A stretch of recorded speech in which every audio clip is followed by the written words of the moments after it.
Halo Bapak Ibu, berjumpa lagi dengan saya di sini di dalam renungan harian. Bagaimana kabarnya di akhir pekan ini? Tetap sehat? Harus dong. Tetap semangat? Harus dong. Yang pastinya jangan lupa untuk selalu bersyukur. Baik, sebelum kita bersama-sama merefleksikan firman Tuhan, mari kita bersatu di dalam doa. Kita berdoa.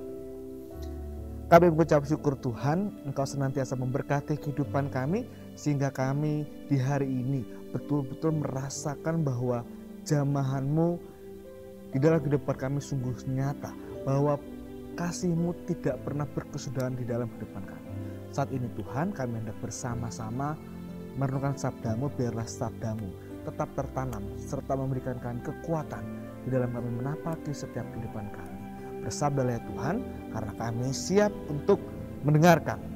Amin.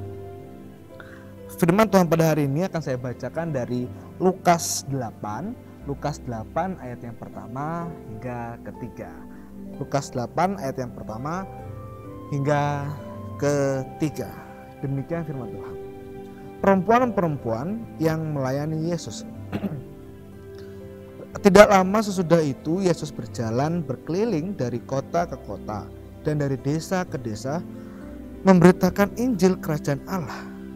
Ke-12 muridnya bersama-sama dengan dia dan juga beberapa orang perempuan yang telah disembuhkan dari roh-roh jahat atau berbagai penyakit, yaitu Maria yang disebut Magdalena yang telah dibebaskan dari 7 roh jahat, Yohana istri Kuza bendahara Herodes, suasana dan banyak perempuan lain. Perempuan-perempuan ini melayani rombongan itu dengan kekayaan mereka. Demikian pembacaan firman Tuhan. Berbahagialah kita yang tidak hanya membaca, melainkan merefleksikan dan menerapkan dalam kehidupan kita sehari-hari.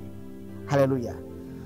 Bapak Ibu terkasih di dalam Tuhan Yesus Kristus, seperti yang kita ketahui bahwa ketika pada zaman dahulu perempuan memiliki kasta yang terendah ketimbang laki-laki.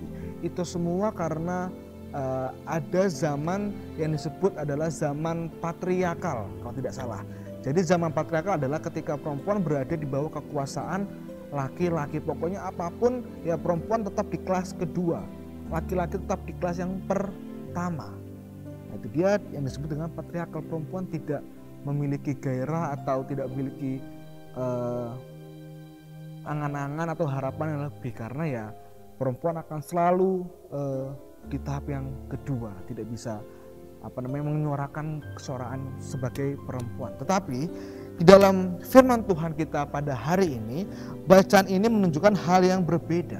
Bagi Yesus, wanita bukanlah warga kelas 2 yang dikesampingkan kepentingannya. Bagi Yesus pula, perempuan bukanlah kasta yang terendah. Dalam bacaan kita, perempuan di matanya begitu berharga, sama berharganya dengan yang lain, tidak membanding-bandingkan.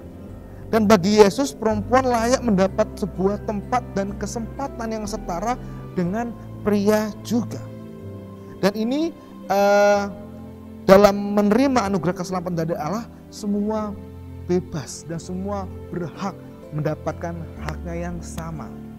Tuhan Yesus tidak memilih dan memilah mana yang hendak diberikan anugerah terlebih dahulu, mana yang pria, mana yang perempuan. Tidak. Semua disama ratakan dalam menerima anugerah dari Allah. Walaupun di dalam Alkitab menyebutkan adanya perbedaan peranan di antara pria dan wanita, yang jelas tidak ada perbedaan hak untuk menerima kasih karunia Allah yang terdapat dalam Galatia 3 ayat 8 sampai dengan 29. Karena itu Yesus memberi kesempatan kepada para perempuan untuk mengalami kuasanya juga, yaitu disembuhkan dari roh-roh jahat dan dari berbagai penyakit.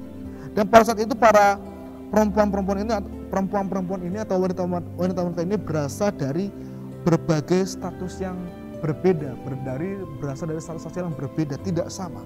Rupanya pelayanan Yesus sudah menembus tembok istana dan mencapai strata sosial tertinggi, karena juga Yohana yang berasal dari kalangan istana.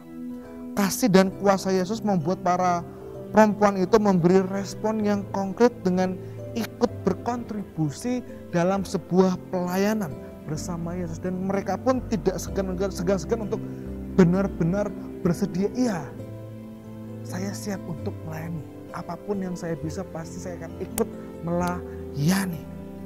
Meski ada sebuah pembatasan antara perempuan dan laki-laki pada masa itu termasuk dalam pelayanan, namun mereka berusaha memberikan sebuah pelayanan yang sungguh-sungguh, memberikan kontribusi yang luar biasa melalui apa yang mereka lakukan. Salah satunya adalah melalui kontribusi berupa materi, dan Yesus sendiri tidak menghalangi kerinduan para perempuan itu untuk terlibat dalam pelayanan. Itu adalah kesempatan dan hak istimewa yang diberikan kepada mereka. Dari siapa? Dari Tuhan Yesus.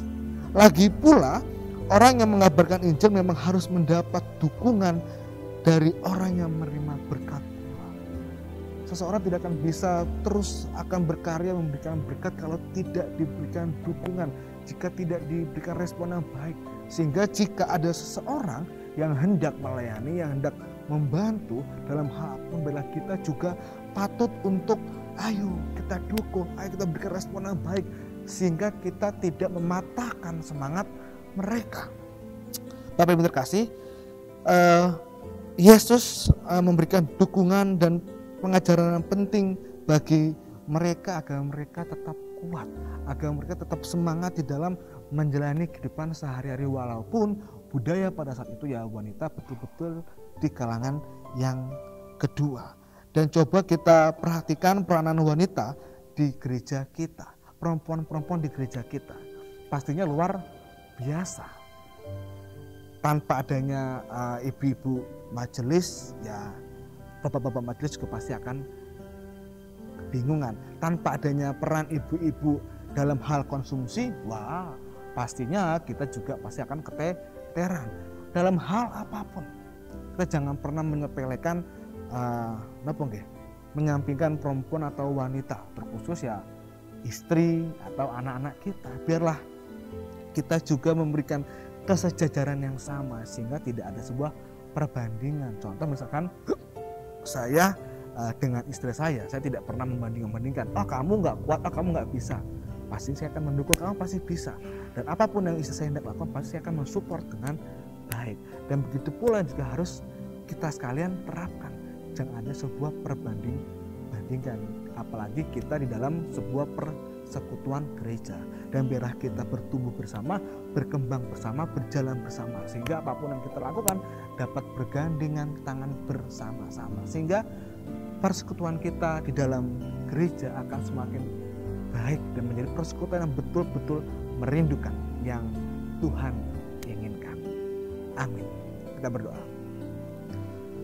Kami mengucap syukur Tuhan untuk firman yang begitu indah. Biarlah firman-Nya Tuhan tetap menjadikan kami kuat, tetap menjadikan kami mau bertumbuh bersama-sama sehingga kami dalam kehidupan kami tidak membeda-bedakan satu sama lain, tidak membeda-bedakan perempuan ataupun laki-laki. Biarlah kita semua Tuhan bersama-sama bergandengan tangan untuk mau bersekutu melayani-Mu di manapun kami berada. Ya Tuhan, kami pada saat ini juga hendak berdoa untuk orang-orang terkasih kami yang saat ini sedang sakit. Biarlah Tuhan senantiasa memberikan mereka mukjizat-Mu, kasih-Mu, sehingga mereka dalam sakit itu Tuhan dapat kembali sembuh, dapat kembali bangkit dan semangat untuk menapaki setiap kehidupan sehari-hari.